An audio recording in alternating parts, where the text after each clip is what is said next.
porque pongamos las cosas objetivamente en su sitio, que esto es un testimonio. Un testimonio que además y luego, son sus vivencias. Paralelamente, no se puede hacer un juicio paralelo. Claro, creo que nadie podemos cuestionar lo que... La evidencia de Rocío Jurado, lo mucho o lo poco, que ya se ha dicho lo que es, que he recibido, lo he recibido yo. Y este es el testamento que Gloria y José Antonio pensaba que iban a tener. Y por eso José Antonio a mí me dice en Houston, nosotros todos los puntos los tenemos ganados, porque él pensaba que esto era lo que se iba a encontrar y él sabía lo que aquí ponía. Y él sabía que su mujer y él iban a ser los mayores beneficiarios de este testamento. Los abogados de Rocío narran los hechos de una manera muy diferente a como lo hizo Rocío. Es decir, los abogados dicen literalmente, leyendo los documentos, dicen literalmente que Rocío acudió a urgencias al enterarse de que Antonio David iba a participar en un programa de televisión y que su hija iba a defenderle en los platos. Ahí, el único causante es la manera en la que Rocío asimiló la noticia, no el hecho en sí. No se había producido todavía. Sí, no se había producido. Sí. De todas formas, pero quiero decir, encima. O sea, lo que muestra... O sea, porque pongamos las cosas, quiero decir, porque pongamos las cosas objetivamente en su sitio, que esto es un testimonio. Un testimonio que además y luego, son sus vivencias. Paralelamente, no se puede hacer un juicio paralelo. Claro, creo que nadie podemos cuestionar lo que ella siente, porque lo que ella siente... Ni su dolor, que lo tiene. Ni su dolor, ni su manera de interpretar los hechos y todo lo que ha vivido durante este año y cómo le ha afectado. Yo creo que eso es incuestionable y no se puede dudar porque son los sus sentimientos. Con el dolor de ella. Pero claro, evidentemente están los hechos. Fijaos que ya lo conté aquí, que el Tribunal Supremo, la condena a costas a ella. Es decir, que también es un dato significativo, que el Ministerio Fiscal recurre porque el juzgado número 1 de violencia de género en el 17, cuando ella presenta todo, de Alcobendas, de violencia de género, cuando ella presenta todo, cuando a ella le toman declaración, que se ha dicho que ella no se ha podido expresar delante de un juez, y no es cierto, a ella le toman declaración en las preliminares. Es verdad que no ha habido juicio porque no ha habido lugar a que se haga una apertura de juicio oral. A ella le toman declaración. Esa jueza ve indicios, que no pruebas, indicios de posibles delitos de maltrato psicológico. Pero luego hasta el Ministerio Fiscal recurre y a partir de ahí todos los recursos los pierde Rocío Carrasco. Me parece tremendo. Yo creo que son cosas que se tienen que dilucidar en los juzgados y no en los platos de televisión. Es mi opinión personal. Y ya está, y que lo diluciden. Tanto Rocío como Ortega. Las pruebas que la productora de Ana Rosa ha sacado del cajón dejan a Rocío Carrasco tiritando. El plató está en shock. Titulares inéditos, contratos millonarios en liras, un anillo de boda que jamás debió cerrarse, y sobre todo, esos vídeos caseros que Rocío intentó enterrar. Empieza la función con la foto prohibida de Pedro besando a Raquel Mosquera en el pasillo de TVE, tomada cuando él aún firmaba autógrafos como exmarido de Rocío Jurado. Plano corto, beso robado, 25 años de diferencia y la prueba de que el boxeador ya había pasado página mientras su hija ensayaba otro capítulo de victimismo. Y atención, porque esto no es un simple remember de amores rotos. Telecinco ha aprovechado el aniversario de la muerte de Pedro para levantar el polvo de los recuerdos, pero lo hace con artillería pesada. Primero, rompe la leyenda de que el divorcio se debió al desgaste natural. Nada de eso. Aquí se habla de cuernos cruzados. Ana Rosa coloca sobre la mesa la carta de un empresario taurino que confirma escapadas de Rocío Jurado a México en plena gira, mientras Pedro entrenaba en Milán y cobraba 15 millones de liras por combate. ¿Lo mejor? El documento lleva firma, sello y fecha. Y si eso no fuera suficiente, la presentadora rescata un extracto de un contrato de publicidad que pagó a Pedro en negro, en negro más de 48.000 euros de la época. Con ese dinero, dicen, compró un apartamento a nombre de su madre y se guardó la llave para cuando llegara la tormenta. ¿Estrategia de fuga o simple previsión? Tú decides, pero el ronrón del plató ya huele a pólvora. De pronto, la pantalla gigante muestra algo que nadie esperaba, una entrevista inédita de Pedro, grabada en VHS en el 96, donde confiesa que el amor con Raquel era más auténtico que cualquier foto de portada con la Jurado. Con ella soy Pedro, no el campeón, se le oye decir, con los ojos entornados y la voz cansada. Segundos de silencio absoluto. Rocío Carrasco jamás quiso que estas cintas vieran la luz, de hecho, firmó cláusulas para bloquearlas. Pero la productora de Ana Rosa, alimentada por el morbo y el sare, las ha encontrado y las lanza como bombas de racimo. El público en móvil, en bus, en oficina, se queda mudo. ¿Y si la heredera de la Jurado no es la guardiana de la verdad que vendió en su docuserie? A medida que avanza la tarde, el relato se enreda. Ana Rosa repasa, una a una, las cifras que descolocan la balanza sentimental. Pedro cobraba millones en pesetas, sí, pero su carrera deportiva se apagó pronto. Rocío, en cambio, firmaba giras de cientos de miles de dólares. Resulta que la gran voz de España sostenía, sin querer, la chequera común en los últimos años de matrimonio. ¿Y qué pasa cuando un mito del ring y una diosa de los escenarios comparten casa y fama? Choque de egos, celos y un contrato prenupcial que, según se filtra, no repartía la tarta por igual. Para colmo, en 1982 aterrizan los rumores de infidelidades cruzadas. Él, con una azafata italiana. Ella, con ese empresario taurino que le regalaba claveles cada vez que cantaba como una ola. Ana Rosa sonríe, huele a audiencia, y promete enseñar la factura de las flores en la próxima entrega. Pero lo que de verdad revienta los audímetros es la aparición en directo de Raquel Mosquera vía satélite. La peluquera, casi 20 años después de quedarse viuda, sostiene la carta manuscrita que Pedro le dejó la noche antes de morir. Lee un párrafo y las palabras erizan la piel. Raquel, contigo volví a ser feliz. Contigo aprendí que el amor es la paz, no el espectáculo. El plató se queda sin aire. No hay insultos, no hay reproches, solo la voz rota de una viuda defendiendo que la diferencia de edad no apaga la sinceridad. Y mientras tanto, Rocío Carrasco no puede actuar, su equipo legal recibe el aviso tarde, el programa se emite en tiempo real y las redes replican el clip en loop. Cada retweet es un puñetazo al discurso que la hija había blindado durante años. Ana Rosa remata la faena con un teaser. Mañana escucharéis a Pedro hablando de los pactos de silencio, que firmó para no manchar el nombre de una persona muy conocida. No diré quién. Sobra el apellido, todo el mundo sabe que señala a Rocío Jurado, y el plató estalla en murmullos. Quintana se hace la distraída, agradece audiencia y lanza un recuerdo a Pedro Carrasco como el campeón que pagó un precio altísimo por la fama. Corte a publicidad y un zumbido recorre los pasillos de Mediaset. El relato oficial de Rocío Carrasco acaba de ser descosido en riguroso directo. Y aquí, amigo, es donde te planteo la pregunta que va a incendiar los comentarios. ¿Estamos ante la venganza mediática perfecta de Ana Rosa contra la marca Carrasco Jurado? ¿O, por fin, ante la verdad que la audiencia merecía escuchar? Sea como sea, agárrate, porque lo que acabas de ver es solo el primer asalto. Mañana llegan los audios completos, los contratos manchados de confidencialidad y el testimonio de un fotógrafo que asegura haber captado a Rocío Jurado en los brazos del famoso torero cuando Pedro aún creía en su cuento de hadas. Si creías que el ring estaba caliente, espera a que suene la campana del segundo round. Aquí, en Tirando Salseo, subimos el volumen mientras otros bajan la cabeza. Quédate, porque esto acaba de empezar. Si ayer creías haberlo oído todo, espera lo que reventó hoy a las 4 en punto de la tarde. Ana Rosa apareció con gesto de traigo tertulia de pólvora y en cuanto el redactor contó hasta 1, pidió silencio, apoyó la mano en la mesa y reprodujo una cinta de casete que llevaba décadas guardada. Se escuchaba la voz de Pedro Carrasco, ronca y cansada, grabada en el asiento trasero de un coche mientras volvía de un bolo benéfico. Yo aguanté mucho, decía, pero cuando vi aquello, cuando vi al de las camisas de cuadros a la salida del camerino, entendí que los cuernos también duelen fuera del ring. 27 segundos exactos bastaron para que los móviles empezaran a pitar en los bolsillos de media España.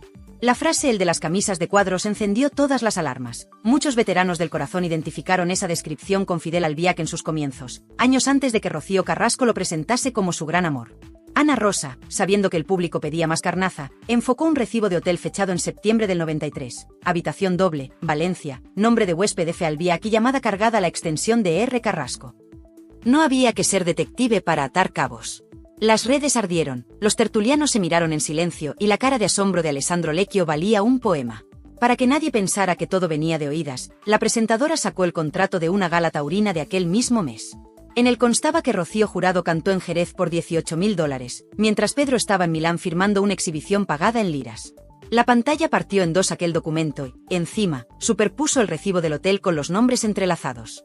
El mensaje era claro, mientras cada cónyuge trabajaba en ciudades distintas, alguien se movía entre bastidores tejiendo un romance paralelo. Raquel Mosquera se conectó desde su salón, visiblemente nerviosa, con las cartas de Pedro sobre la mesa. Mostró una línea escrita de puño y letra del boxeador. Con Raquel encontré la paz que la prensa y otros amores me robaron. No necesitó más. El silencio del plató lo llenaron los mensajes de los espectadores, que empezaban a inclinar la balanza a favor de la viuda. Raquel añadió algo que heló la sangre a los defensores de Rocío Carrasco. Pedro se fue disgustado porque sentía que su hija estaba manejada, que no era libre.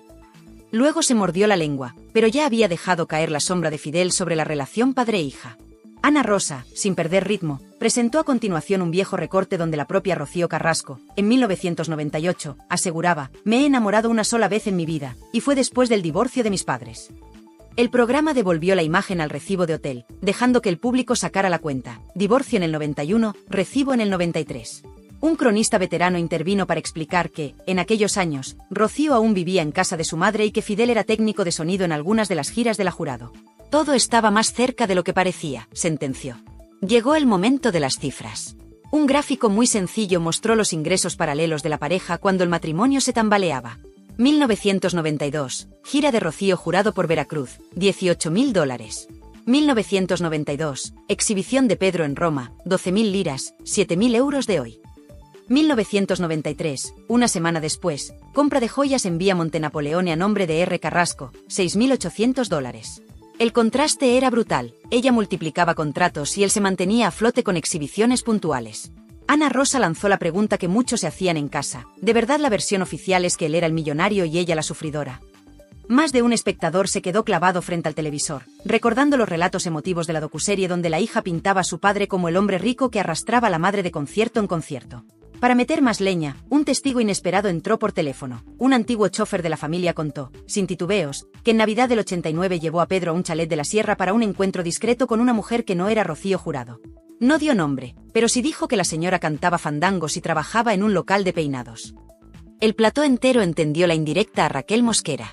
Según el chofer, aquella noche Pedro volvió con los ojos llorosos y repitió que había encontrado a alguien que le recordaba a su madre, sencilla y sin dobleces. Otro golpe a la versión oficial.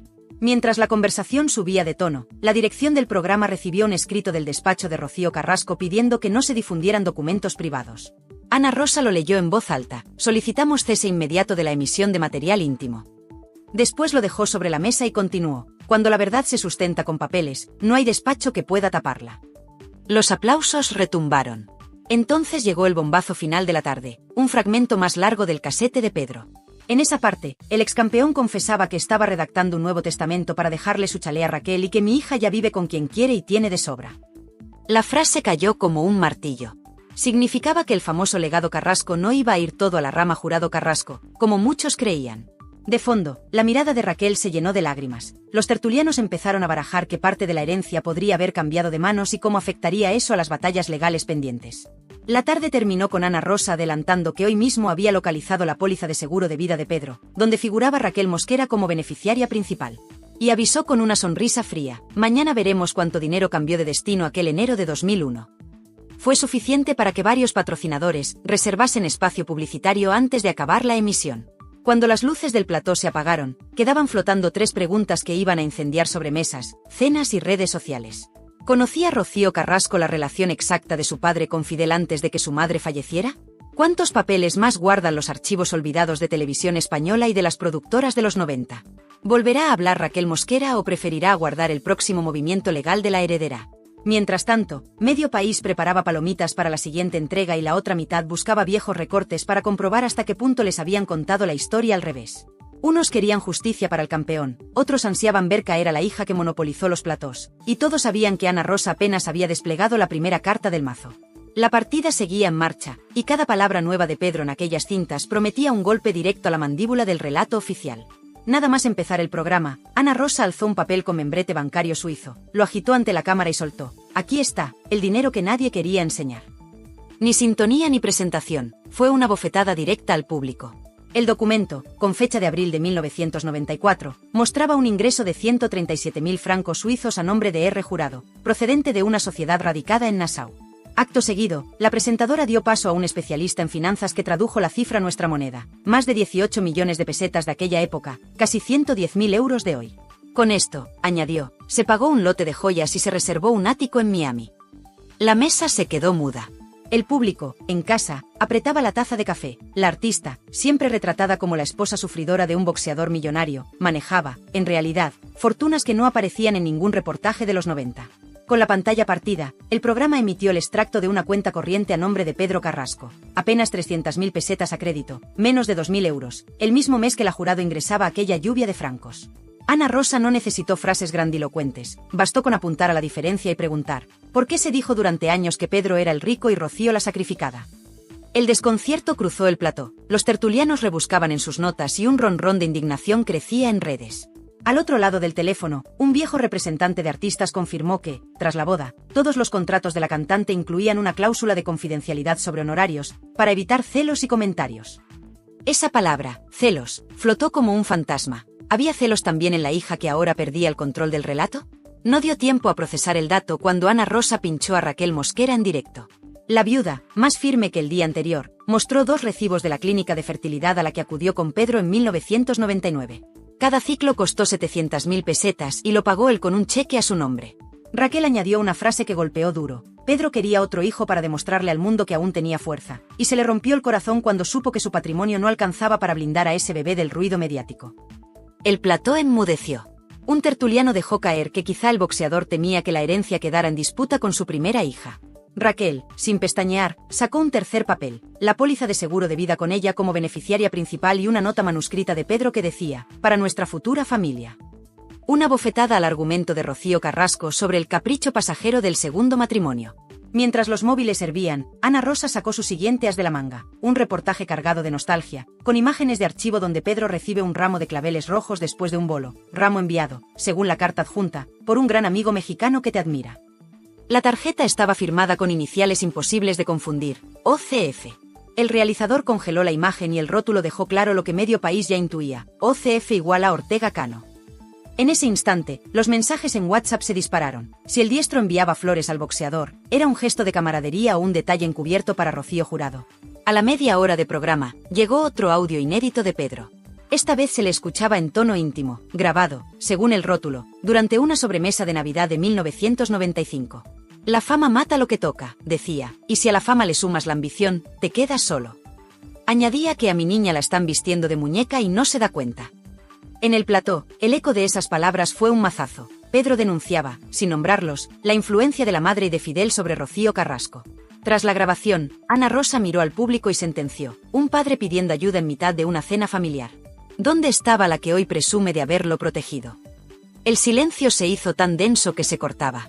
Como remate, el programa sacó los recibos de las flores que Rocío Jurado recibía en cada estreno de disco.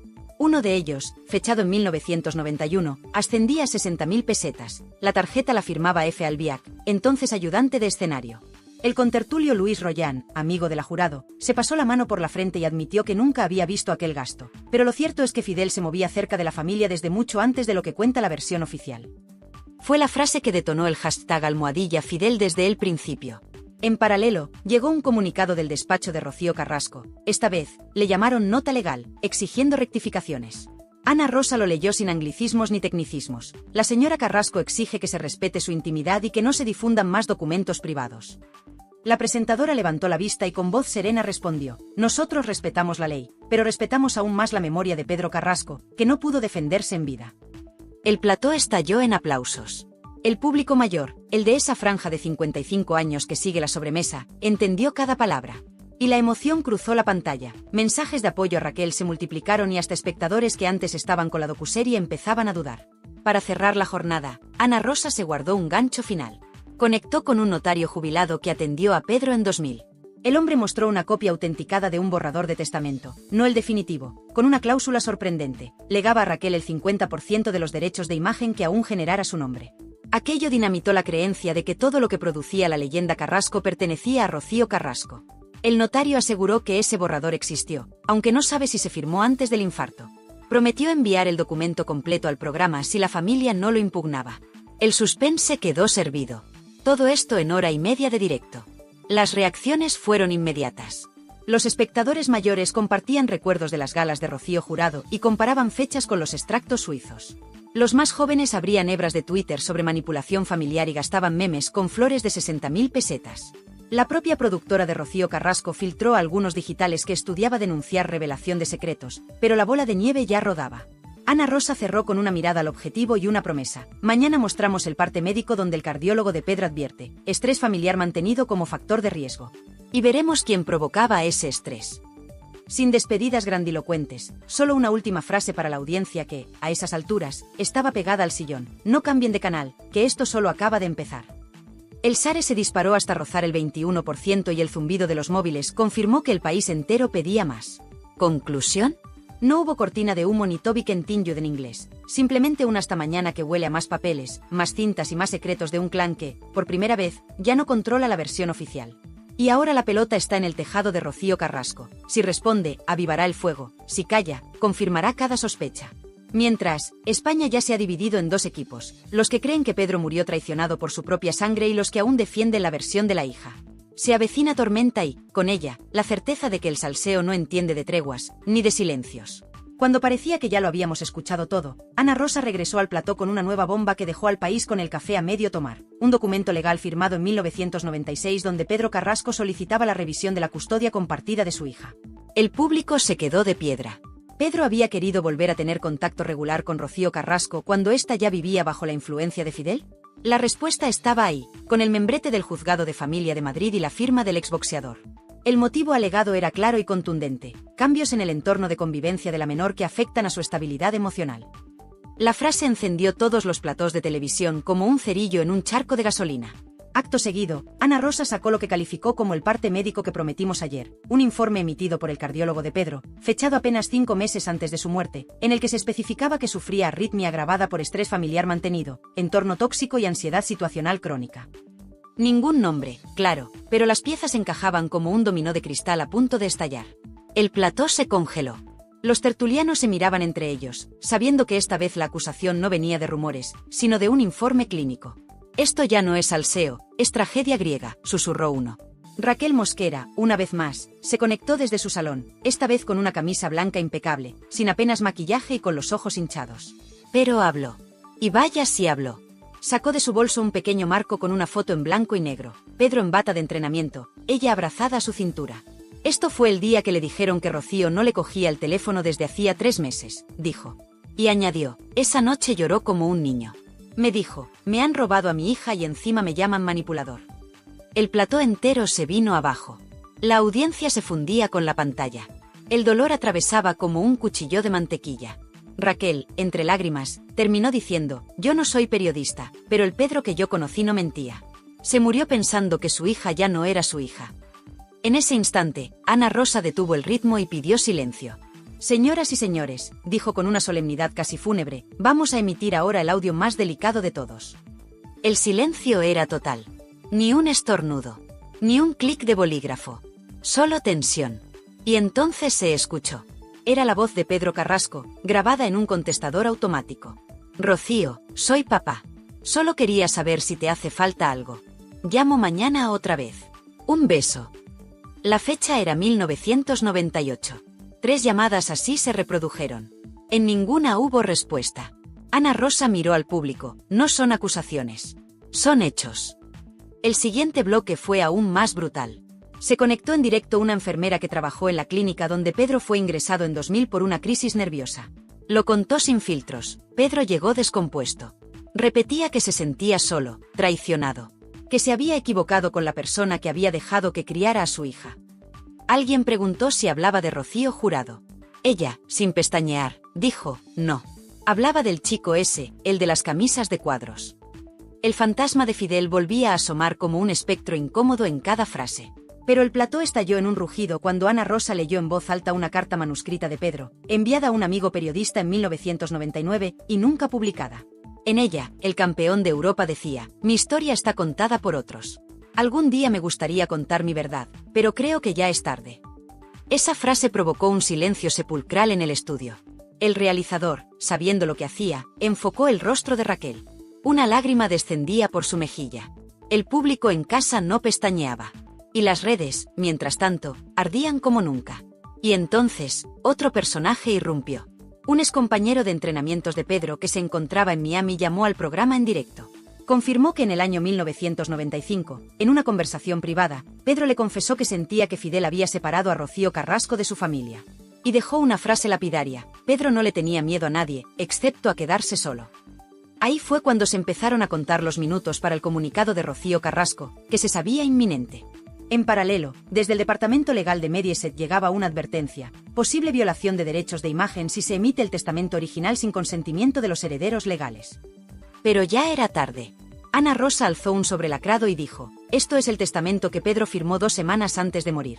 No lo emitiremos hoy, pero sí puedo decir que en él no aparece el nombre de Rocío Carrasco como beneficiaria principal. El impacto fue inmediato. Se hizo el silencio. No por falta de palabras, sino porque nadie se atrevía a romper el aire. Para cerrar, Ana Rosa dio un paso que muchos no esperaban. Hizo una pregunta directa al aire. ¿Queréis saber por qué Pedro no dejó su nombre a su hija en ese testamento? Porque su hija ya no era libre. Y él lo sabía. La audiencia explotó. La pantalla se llenó de mensajes. Algunos defendían a Rocío, pero muchos más comenzaban a girar el foco. El relato oficial empezaba a resquebrajarse. Y como si no bastara con todo lo anterior, en el último segundo del programa, se leyó una cita atribuida a Pedro Carrasco que cerró la jornada con el impacto de un directo al mentón. Cuando una hija calla ante la injusticia, deja de ser mi sangre para ser solo un apellido. La frase apareció en pantalla sobre fondo negro, sin música, sin voz en off. Y bastó. Cuando los espectadores pensaban que ya lo habían visto todo, que ningún otro documento o testimonio podría añadir más leña al fuego, Ana Rosa dio el golpe más certero de toda la semana. A las 5:15 exactas, interrumpió a un contertulio para decir, hay una última cinta. Es breve, pero es la que lo cambia todo. Silencio total en plató. El sonido que se oyó a continuación no era una voz cualquiera. Era Pedro Carrasco, desde el interior de una consulta médica, respondiendo a una pregunta sobre su estado de salud. Lo dijo con esa voz grave, rota y honesta. No tengo miedo a morirme. Tengo miedo a que mi hija crea las mentiras de quien le quiere lejos de mí. Un puñetazo al alma. No hubo aplausos. Solo lágrimas en muchos rostros, dentro y fuera de pantalla. Inmediatamente después, la producción del programa mostró en pantalla una línea de tiempo, desde 1991, fecha del divorcio entre Pedro y Rocío Jurado, hasta 2001, año de su fallecimiento. En ese gráfico, con puntos rojos, se marcaron todas las veces que Pedro intentó un acercamiento público o privado con Rocío Carrasco. Fueron 12. Ninguna recibió respuesta. Algunas incluso, según testigos presenciales, terminaron con silencios tensos o rechazos por parte del entorno de Rocío. Pero lo que más escandalizó a los espectadores fue la revelación final de Raquel Mosquera, una carta sin fecha exacta, pero escrita de puño y letra por Pedro, en la que decía, me han vetado como padre. No puedo competir con la fama, ni con los asesores, ni con los que viven a costa de crear odio. Si me pasa algo, que alguien diga que lo intenté. Esa frase quedó congelada en pantalla durante 30 segundos. Tiempo suficiente para que miles de espectadores la fotografiaran, la compartieran, la hicieran viral. Y tiempo suficiente también para que el relato oficial de Rocío Carrasco empezara a desmoronarse delante de toda España. Los tertulianos se quedaron sin argumentos. La narrativa de la hija desamparada que luchaba contra un entorno hostil había chocado de frente con los papeles, los audios, los testigos y las emociones más crudas. Porque ya no era solo una cuestión de versiones enfrentadas. Era una cuestión de verdad, de hechos, de dolor tangible. Y cuando parecía que el programa iba a cerrar así, Ana Rosa sorprendió con un último invitado, el antiguo administrador de Pedro Carrasco. Un hombre mayor, con rostro serio y gesto de quien ya no tiene nada que perder. Lo que soltó fue dinamita. Dijo que, en el año 2000, Pedro se reunió con él para discutir la venta de un piso que tenía en la Costa del Sol. La intención era clara, quería dinero rápido para asegurarse de que Raquel no tuviera que depender de nadie si a él le pasaba algo. La venta no llegó a cerrarse, pero el mensaje estaba claro. Pedro temía que lo poco que tenía no bastara para proteger a quien él consideraba su verdadera familia en ese momento. Y no mencionó en ningún momento a Rocío Carrasco en esa conversación. Ni una sola vez. El plató era una olla a presión. Los móviles no paraban de vibrar. Las redes hervían con mensajes cruzados. Algunos seguían defendiendo a Rocío, pero cada vez más voces exigían una revisión de todo el relato mediático. Incluso periodistas que habían apoyado la docuserie empezaban a lanzar tweets con palabras como revisión necesaria, documentos reveladores o directamente hemos sido engañados. Y entonces, en el último minuto, ocurrió lo impensable.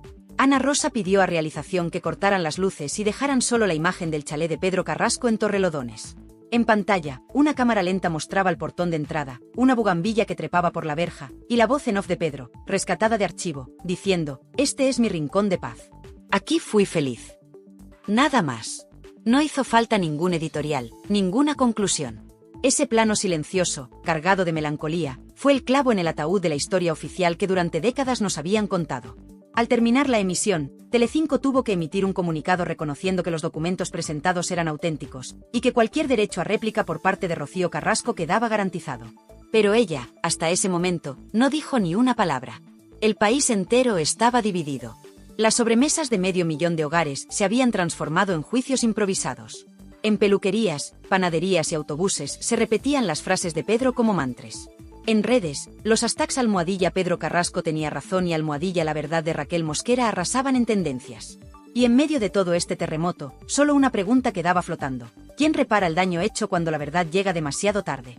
En medio de tanto documento desenterrado, de audios que nadie esperaba, de cifras que rompen el relato oficial, y de silencios que ahora pesan como losas, una verdad empieza a abrirse paso entre las grietas del pasado. La historia que nos contaron no era toda la historia. Pedro Carrasco, el campeón, murió con más preguntas que respuestas, con más cariño en su corazón que poder en sus manos, y con una sensación amarga, la de que alguien, más cerca de lo que pensaba, quería reescribir su vida en tercera persona. ¿Era Fidel? ¿Era Rocío Carrasco? ¿Era una maquinaria mediática que supo aprovecharse de una familia rota? Porque aquí lo que de verdad se pone sobre la mesa no es una factura suiza ni una póliza de seguros. Es el derecho de un hombre, un padre, un marido, un luchador, a que se escuche su versión. Y durante demasiado tiempo, esa versión fue silenciada. ¿Y qué ha hecho Ana Rosa? Ni más ni menos que lo que la audiencia pedía a gritos: abrir el cajón, sacar los papeles y dejar que hablen los hechos. Ni ediciones emocionales, ni cortinas de victimismo, ni llantos premeditados. Solo verdad, aunque duela. Solo verdad, aunque incomode. El vídeo del casete con la voz de Pedro diciendo: mi hija ya ha elegido con quién vivir, y yo no la reconozco, dejó helada a media España. Esas palabras, dichas sin rencor pero con tristeza, revelan algo mucho más profundo que una pelea familiar, una fractura generacional y emocional que no se ha querido ver. Y la gran pregunta, la que retumba tras cada minuto de emisión, es: ¿dónde estaba Rocío Carrasco mientras todo esto ocurría? ¿Por qué no contestó a estas pruebas cuando tuvo todo un documental para hacerlo? ¿De verdad nos creímos que su padre era un hombre distante y millonario, que no quería saber nada de ella? Porque, y esto es lo más duro de decir, a veces, el relato de una víctima mal contado puede convertirse en el verdugo de la verdad. Ana Rosa ha expuesto papeles. Raquel Mosquera ha mostrado recibos. Han hablado testigos que llevaban años callados. Y todos coinciden en una idea: Pedro Carrasco no fue el hombre frío que quisieron pintar. Fue un padre preocupado, un marido entregado en su segunda oportunidad, y un profesional que lo perdió todo menos su dignidad. Y ahora, ¿qué hacemos con esto? Pues lo primero, no mirar a otro lado. Porque tú, que estás viendo esto, tienes derecho a saberlo todo. Tienes derecho a ver las dos caras de la moneda. Y también tienes derecho a indignarte, claro que sí. Porque ¿cuántos años llevamos tragando relatos construidos por equipos de guionistas, por productoras millonarias, por gente que vive del victimismo mientras otros no pueden ni defenderse? Y eso, precisamente eso, es lo que este canal quiere evitar. Aquí estamos para ponértelo todo sobre la mesa. Para que tú pienses, para que tú decidas. Para que nadie te diga cómo debes sentirte. Si hoy has sentido rabia, si se te ha escapado una lágrima, si se te ha revuelto el estómago escuchando a Pedro decir que su hija estaba manejada, es porque algo no cuadra. Y ya es hora de que empiece a cuadrar. Déjanos tu comentario. ¿Tú crees que Rocío Carrasco sabía todo esto? ¿O era ella también una víctima manipulada por Fidel? ¿Quién está detrás del relato que nos colaron durante años? Comparte este vídeo si tú también crees que la verdad no necesita efectos especiales ni música triste de fondo. Solo necesita que la dejen hablar. Suscríbete a Tirando Salseo si quieres que sigamos destapando todo lo que la tele tradicional no se atreve ni a mencionar. Aquí no hay filtros. Aquí hay papeles. Aquí hay verdad. Y recuerda una cosa, el salseo no es solo cotilleo. El salseo, cuando se hace con rigor, con documentos y con memoria, se convierte en justicia televisiva. Y si este vídeo te ha abierto los ojos, imagina lo que viene mañana. Nos vemos en el próximo vídeo, pero esta vez, con los guantes puestos. Porque la pelea por la verdad acaba de comenzar. Los abogados de Rocío narran los hechos de una manera muy diferente a como lo hizo Rocío. Es decir, los abogados dicen literalmente, leyendo los documentos, dicen literalmente que Rocío acudió a urgencias al enterarse de que Antonio David iba a participar en un programa de televisión y que su hija iba a defenderle en los platos. Ahí, el único causante es la manera en la que Rocío asimiló la noticia, no el hecho en sí. No se había producido todavía. Sí, no se había producido. Sí. De todas formas, Pero quiero decir, encima. O sea, lo que muestra... O sea, porque pongamos las cosas, quiero decir, porque pongamos las cosas objetivamente en su sitio, que esto es un testimonio. Un testimonio, claro, que además y luego, son sus vivencias. Paralelamente, pero no se puede hacer un juicio paralelo. Claro. Yo creo que nadie podemos cuestionar lo que ella siente, porque lo que ella siente ni eso, su dolor que lo ni tiene. Su dolor, ni su manera de interpretar los hechos y todo lo que ha vivido durante este año y cómo le ha afectado. Yo creo que eso es incuestionable y no se puede dudar porque son los sentimientos con el dolor de y ya ella. Está. Pero claro, evidentemente están los hechos. Fijaos que ya lo conté aquí, que el Tribunal Supremo, la condena a costas a ella. Es decir, que también es un dato significativo, que el Ministerio Fiscal recurre porque el juzgado número 1 de violencia de género en el 17, cuando ella presenta todo, de Alcobendas, de violencia de género, cuando ella presenta todo, cuando a ella le toman declaración, que se ha dicho que ella no se ha podido expresar delante de un juez, y no es cierto, a ella le toman declaración en las preliminares. Es verdad que no ha habido juicio porque no ha habido lugar a que se haga una apertura de juicio oral. A ella le toman declaración.